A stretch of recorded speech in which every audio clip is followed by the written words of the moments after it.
আসসালামু আলাইকুম। আমাদের অথেন্টিক পয়েন্ট বিডিতে সেল পুশ হয়ে গেল iPhone 12 Japan variant, 64 GB storage, 78% battery health. ফোনটি আপনাদের যদি দেখাই, অল ওকে, জাস্ট কোনো প্রকার সমস্যা নেই। ব্যাটারি হেলথ একটু কম, ক্যামেরার কোয়ালিটি সব দিক দিয়ে পারফেক্ট, অল ওকে।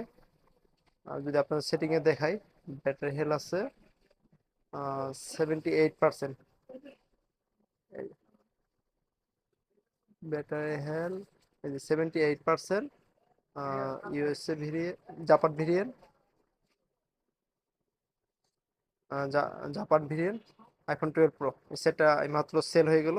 যারা যারা ভাবতেছেন আইফোন 12 নেবেন, তারা আজ থেকে আর মেসেজ করে না, আপাতত এটা বিক্রি হয়ে গেলো। আমার ফ্রেন্ড এই যে রাকিব, আমার সাথে একসাথে আমরা লাইফে পড়ছি, তাই কিন্তু ফোনটা নিয়ে নিল। সাথে ইউজ করতেছে অ্যাঙ্কারের 20 ওয়াটের সেই চার্জারটা দিলাম, সার্চ করলাম। আর একটা অরিজিনাল সিটু লাইটিং কেবলটা, এই সাথে একদম পুরাপুরি। সাথে এই যে ফোনটি আইফোন 12।